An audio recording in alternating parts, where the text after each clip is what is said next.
Welcome to Mastering Legal English, episode 13. From boomers to zoomers, delegation in the age of TikTok. I'm Charlie Shan, an English coach for lawyers, and joining me is Steve Kahaner, a lawyer and the owner of Juriscribe, which provides both legal translation services and larger scale legal English programs. And with us today is Guadalupe Castelli, who's from Argentina. Guadalupe studied legal translation and legal English, including with one of our prior guests, Ricardo Chiesa.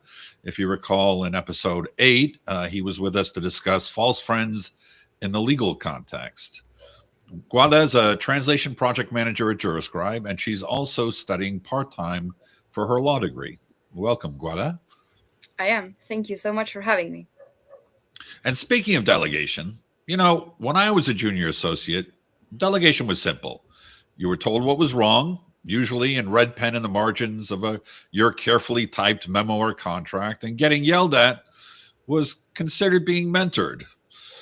Today, that approach, I don't think, works quite as well. Managing younger lawyers requires a different set of delegation and communication skills. And that doesn't necessarily mean a feelings check-in, but it can feel that way for older lawyers. Exactly. So expectations around feedback have changed. Tone matters more. Context matters more. And managers are expected to think not just about what they say, but how they say it. And this doesn't necessarily mean that feedback has to come with emojis and mindfulness, meditation, and HR disclaimer at the bottom, but instead finding a middle ground between overly harsh, demoralizing feedback on the one hand, and feedback that's so padded that nothing actually gets fixed. So maybe the best area would be something between emotionally abusing young associates and everyone getting a massage. Right.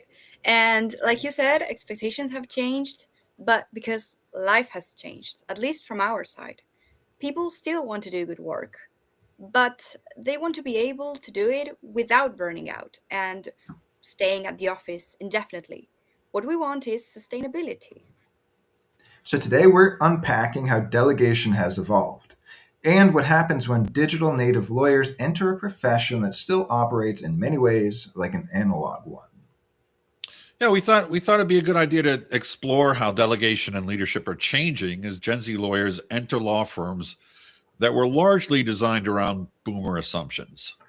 In other words, how delegations move from pure command and control towards something more collaborative. Although therapy and handholding might be a bit much for the boomers. Yeah.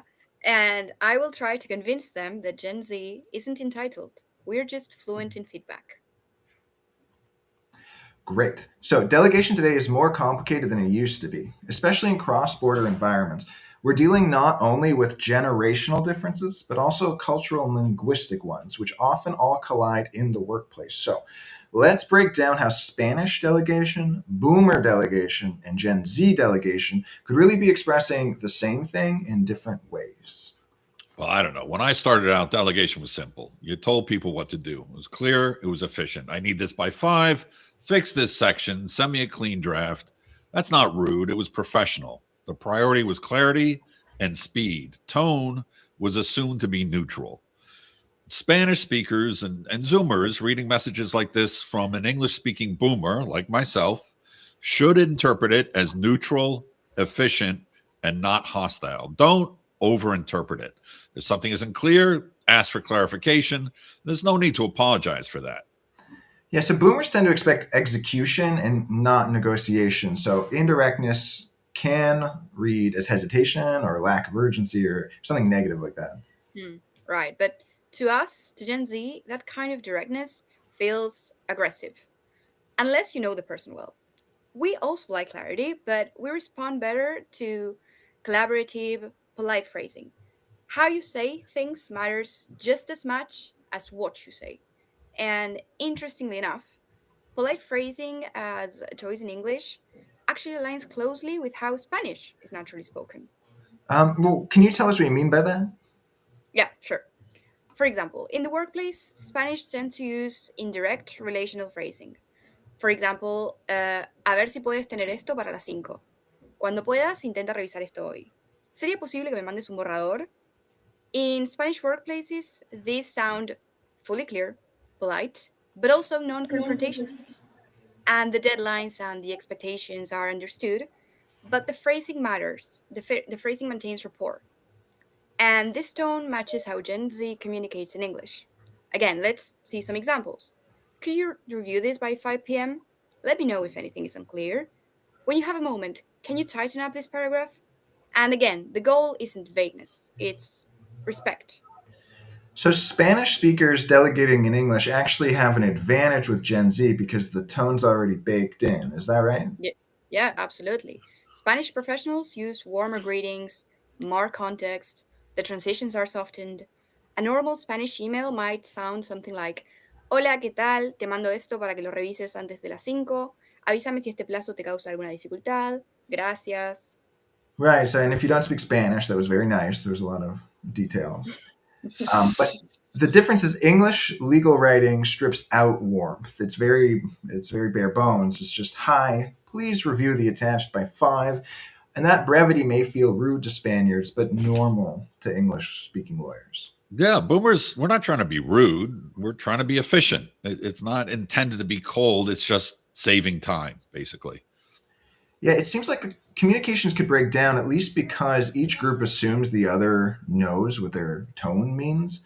So messages can be misinterpreted if the registers don't align. There's Spanish warmth against English brevity, boomer bluntness versus Gen Z softness, emoji friendly youth versus emoji resistant elders. So the result can be like people could think someone's angry when they're not. People could think something's optional when it isn't, and someone might feel disrespected when that was not the intention. Hmm. That makes sense. I think, for juniors reading short direct messages from your boomer boss, don't assume hostility or irritation, assume efficiency. Don't overinterpret direct phrasing. And if something's not clear, it's okay to ask questions. Hmm. Yeah, absolutely. And if you're a fellow Gen Z writing to boomers in English, here are my tips for you. First, you should remove the excess softeners when you can, maybe. You should try to be as concise as possible, and you should state deadlines clearly. But if you're writing to peers, tone markers such as emojis, the softeners I mentioned before, will help you avoid conflict. And of course, context matters. Right. And speaking of context, keep in mind Spanish speakers like actually speak directly like boomers informally in bars or on the phone when they say dame, dime, ponme, which really shocked me at first because growing up in Canada, we're a lot more indirect and polite, kind of like the British or the formal Spanish speaking. But professional Spanish tends to use a lot of softeners to maintain rapport, kind of like Canadians, but the American style in me does not like it because I'm pretty sure they don't care about these questions. Because the American lawyer wants directness to maintain their deal flow. They have no problem saying, "Where's the report?" Especially because in law firms, the language tends to be more direct and harsh under the pressure. Mhm. Well, because there is a lot of pressure and things need to get done quickly. So, anyways, delegating English today requires adjusting your tone based on the listener, I think. Spanish style phrasing aligns well with Gen Z expectations, but English directness explains kind of the boomer habits. And I think in the end, mastering legal English means knowing which English you're speaking. Right. So delegation is one issue, and communication is another, especially because different generations like to use different channels with different tones, and that might have different assumptions about what professional means. So when you mix, let's say, Spanish and English communication habits into that, the misunderstandings can multiply. That's true. When I started practicing, communication channels were limited. You had letters, phone calls, maybe a fax. Today, lawyers communicate across email, Teams, Slack, WhatsApp, sometimes all of that before lunch. And each channel has its own expectations regarding tone, speed, and formality. Right, absolutely. A boss 10 years ago didn't have to think about what emoji to use. Now it's a thing. But for us, Gen Z, switching channels is completely normal. The tone is built into the medium, emojis will soften, a reaction will clarify what you mean, and sending a DM feels less formal and overall safer than sending an email. But to us, emojis aren't childish, they're just tone markers. And that's where friction can start. Older lawyers may see emojis as unprofessional, but Gen Z sees them more as efficient substitutes for, let's say, facial expressions or vocal tone. Yeah, but that stuff can be confusing. I mean, I'm never really sure if I'm conveying the right tone. I prefer simplicity, email for client communications, and maybe Teams or Slack for internal communication. But even those platforms can get very distracting. Remember, when I started out as a lawyer, we sent letters by regular mail and maybe used a fax machine if things got really urgent. And the work still got done. Right. Yes. But I think this is really about expectations, right? Boomers expect text to be content only, while Gen Z expects content plus this emotional subtext. And in that sense, the emojis, I believe, function like some sort of modern punctuation. Great, and that brings us back to register because digital communication today requires that its own register, one that balances clarity with the tone signaling. So Spanish speakers often add softeners instinctively, which actually can help with the Gen Z context, which but it could be misread by older Anglo colleagues as uncertainty or lack of confidence or something like that. Right. Yes, you have to be careful with that. Some things don't travel well culturally. Excessive warmth, informal closing, or affectionate sign offs can be misinterpreted in US or UK professional settings. And this is when you need to learn to calibrate. It's good to know. Like it's a layer. It's important to discuss because, especially in American professional environments, some signals can read as simple warmth or friendliness in Spanish or Latin cultures can be interpreted very differently to American lawyers. So for American professionals, usually it's more restrained.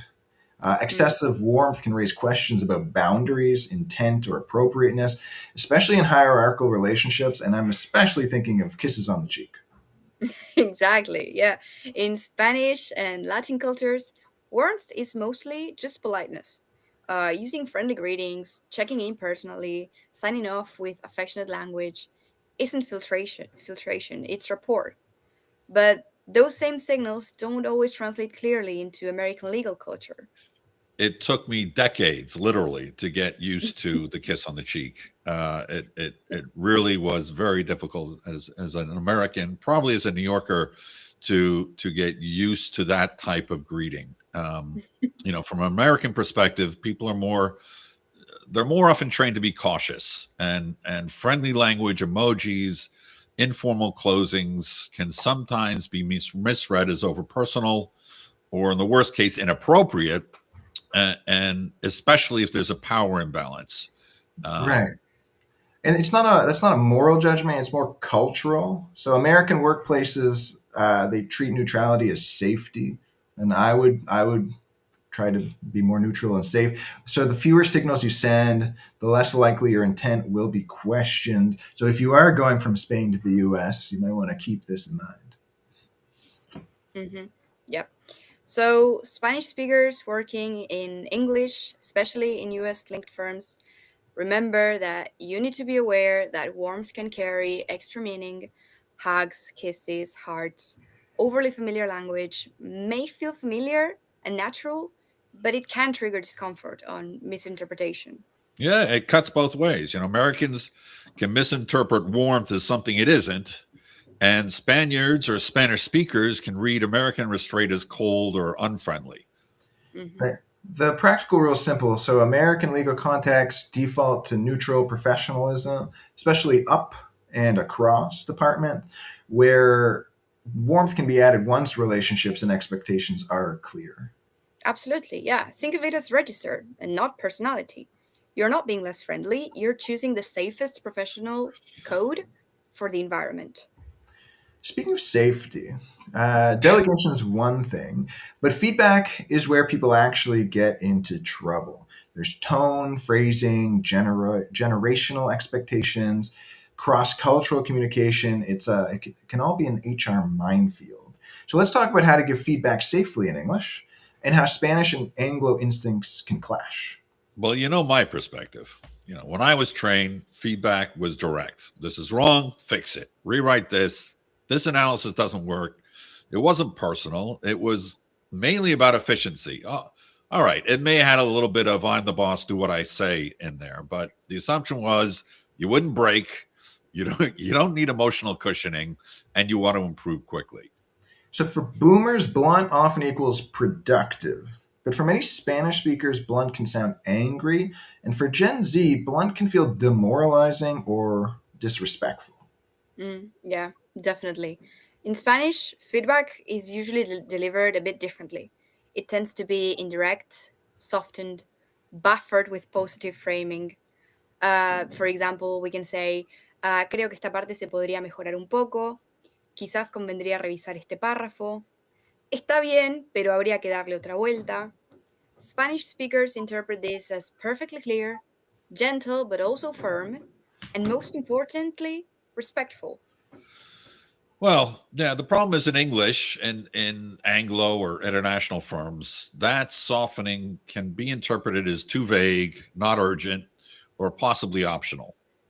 In some contexts, Spanish softening can be misread as lack of confidence, unnecessary interference, rather than professionalism. Right. But from a Gen Z perspective, what we want is clarity on what is wrong, to be explained of why it matters, a respectful tone, and psychological safety, meaning no humiliation. Basically, although we might need correction, we don't need character assassination. So, once again, let's see some examples of preferred phrasing. Someone might say, "This part is unclear. Let's improve the structure. Can you walk me through your reasoning here?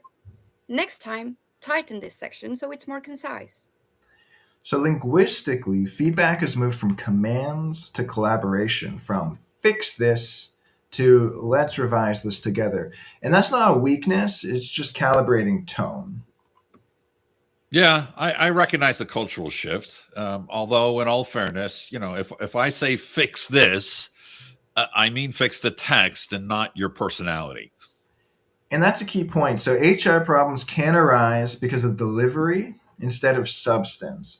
And cultural misunderstandings can arise because Spanish indirectness sounds unclear to Anglo readers, Anglo directness sounds hostile to Spanish readers, Gen Z sensitivity amplifies any tone that was misread.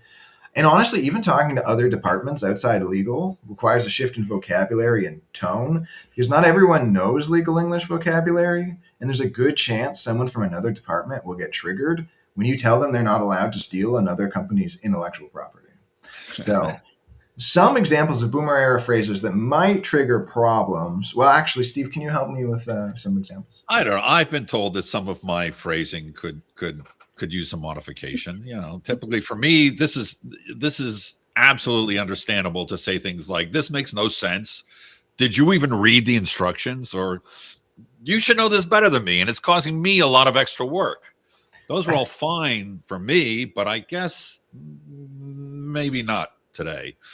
I guess it doesn't sound as good anymore. And we should be really avoiding saying things like ad hominem language, which can be taken as an insult, sarcasm, vague criticism, absolutes like "you always" or "you never," or comments based on someone's personality instead of behavior.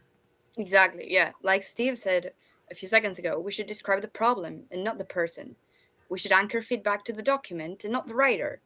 We may say things like, "This paragraph might be unclear to the reader," but you should not say things like, "You write unclear paragraphs." So I think that modern feedback is about precision plus respect. And boomers should soften, Spaniards should clarify. We, Gen Z, we may want to toughen up a bit, and clear feedback will prevent HR problems, while unclear feedback will create them. Great. To sum up, then, use neutral, objective phrasing like "this part needs restructuring." We need to clarify the argument, or "the citations need to be checked." And you can also add a short rationale. "The client will focus on this section," or "this must be concise for court." I Mhm. even helped the client say, "This is from the legal department. Unacceptable." But I guess that's a bit kind of getting closer to boomer. So we've spent a lot of time discussing what Gen Z does differently. There's tone, delegation, communication. Now let's talk about why those differences might actually be good for the future of law. Every generation disrupts something. Boomers industrialized law, Gen X professionalized and operationalized it, millennials digitized it, and Gen Z may be rehumanizing it, hopefully without abandoning rigor. Yeah, I agree.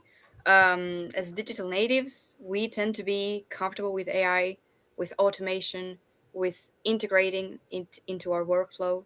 We're fast at synthesizing information. We have a high level of adaptability.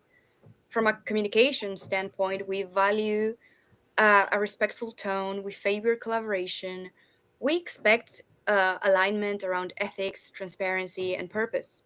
And regarding our work style, we are more willing to question assumptions. And we also have an expectation of mentorship and feedback. And that pressure is already changing firms. Gen Z is forcing the adoption of more modern communication habits with politeness, clear expectations, humane feedback, and maybe fewer unspoken rules. And that instinctive use of softeners aligns with global legal English, especially outside the US for EU institutions, international arbitration, and cross border deals. So Gen Z is accelerating this transition, building on the digital groundwork laid by millennials. Yeah, I think things like well-being policies and psychological safety and respectful workplace, work allocation systems, this stuff all appears in corporate policies now, and it's language that Gen Z pushed forward, I think. From a legal English viewpoint, modern legal communication globally is moving towards plain language, politeness strategies, transparency, and justification of reasoning. And this is where Spanish, well, I think anyway, Spanish and European lawyers actually lead. The EU is more aligned with Gen Z than with boomer sensibilities. I, I don't know. I guess you could say that Gen Z naturally speaks the language the modern legal world wants. Yeah, and that matters because law is no longer a closed hierarchical system speaking only to itself. Lawyers today operate across jurisdictions, cultures, disciplines, and generations. So the ability to explain reasoning clearly, justify decisions, and communicate with restraint, it's no longer optional. It's a core competency now. Right, yes. So when we are asking for context or purpose or meaning, it's not about being resistant or being needy, it's quality control. What we want is to understand why something matters, and that will help us avoid errors and produce better work the first time. That's right. And so context rich delegation can mean fewer rewrites and less waste because there's the boomer era gruff, brief directions can feel efficient at first. Just do this, get it done, but they can create downstream inefficiencies if key information is missing. I'll give you that. I'll give you that. That's fine. But junior lawyers need to ask more questions. They can't guess. Silence doesn't equal understanding. Right, that's fair. Yes, I think that one weakness that we have is not wanting to bother our superiors. So sometimes we hesitate to ask early, and I believe that that is something that we need to correct, especially across generational lines. Yeah, millennials had to learn this too. As a young lawyer, I had to develop a more direct, authoritative communication style on the phone and meetings and in writing. And one of the ways I help clients work now is to help them develop that commanding voice on the phone or in meetings. You might be really good at speaking in Spanish, but that confidence in English normally it's not natural, it's something that's learned. So I think it's fair to say that legal practice still demands clarity, decisiveness, and confidence. Yeah. And kids these days need to pull themselves up by the bootstraps and learn how to clearly ask for what they need to get the job done. Okay. And what I wanted to add is that we're not anti work, we're anti burnout. We want longevity, not martyrdom. We're very attuned to ethics, data privacy, environmental responsibility, diversity, transparency, all of which aligns closely with current regulatory trends. That's true. Again, the EU has been emphasizing proportionality, justification, formal politeness, and those values really do align with Gen Z expectations. So, in simple terms, boomer delegation it assumed loyalty and obedience, And Gen Z delegation expects clarity, civility, and respect. Right. And when we understand the purpose, we don't just follow instructions, we anticipate the needs. Great, so let's bring this all together. Delegations, it's no longer a simple top down exercise. It's a three-way negotiation between generations, languages, and expectations. If you can navigate different levels of politeness, boomer directness, and Gen Z sensitivity, you're already ahead of 90% of the profession. And if you combine emotional intelligence with modern legal English clarity, you get delegation that works across borders and generations. I like that. I think back in my day, delegation was a one-way street. You told people what to do, and they did it. And there was no tone calibration, no emotional subtext. But the modern approach, clarity plus respect, I think actually produces better work and fewer field trips to the HR department. Um, Now that I think about it, the future of law may look more like Madrid than Manhattan. Yeah. Nowadays, yes, my generation isn't against hierarchy. What we want is clarity and humanity. And I believe that if you combine the Spanish warmth and the English precision, people don't just perform the task, but they also understand the purpose. And that makes everything more efficient. And that's why I believe that Gen Z, we're not the crisis and we're the upgrade. So to sum up, boomers equate professionalism with blunt clarity. Gen Z equates professionalism with respectful clarity, and Spanish speakers naturally bring relational tone in the workplace, which is a huge asset. So just add explicit deadlines in English, and you become multilingual in the best sense, linguistically, culturally, and generationally. And now, perhaps the most important part of this whole podcast, we have a message from our sponsors, which is us. That's right. If your firm or institution needs legal English training, TOLA's exam preparation, or support navigating cross border drafting and communication, Juriscribe is here. We work with lawyers across Spain, the US, and Latin America to raise the standard of clarity in legal practice. And if you're looking for one on one coaching to sharpen your speaking, refine your negotiation, or to stop sounding like a Victorian in your emails, I coach lawyers individually. And so I can tell you, adding a little structure to your unique challenges will go a very long way. Right. And if you need your boomer emails translated into something a Gen Z associate won't cry over, I charge by the emoji. Oh, before we go, we have one. We have one question. We have Maria's asking about our perspective on how each generation interprets silence. Is it respect? Is it avoidance? Is it disapproval? I would say, from a millennial point of view, silence is mysterious. Steve, what do you think? If someone, one of your associates, let's say, is silent, what does the boomer think? I would be stymied. I would not know how to deal with that if I just got silence on the other end. It would irk me most probably. I would be irked. I would be like, "Why are you silent? What's the matter with you?" So Well, we that can't. would We be my can't. first reaction. Well, this is an English podcast. You can't just say irk without defining irk. Who's going to know irk? To be irked is to be distraught over. How's that? Even better. To not like. I would not like it. Let me put it that way. Okay, and then from the Gen Z point of view, let's say the boomer boss is silent after a question. What do you think? I don't know. I think it completely clashes with what we mentioned before, right? We should ask questions and we should be prepared to have the best possible feedback delivered to us, right? Yeah, I think so. So silence can be. It's also a tactic too. If you're a lawyer and you just someone does not respond, so It, it's it is a Certainly is. response by itself, right? absolutely. So anyway, that's us. We don't have a Gen X to ask, but thank you, Maria. Great question, and thank you for watching. Thanks for joining us. These are the conversations that actually move the legal practice forward. Mhm. Yeah, share this with the bravest Gen Z associate you know, and the most old school partner. Yep. And remember to be clear, be kind, and don't yell at anyone today.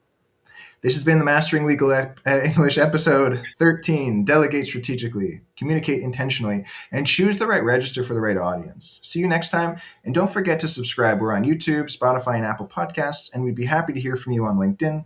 Connect with us there and send us a message if you have any questions on how to take your legal English to the next level.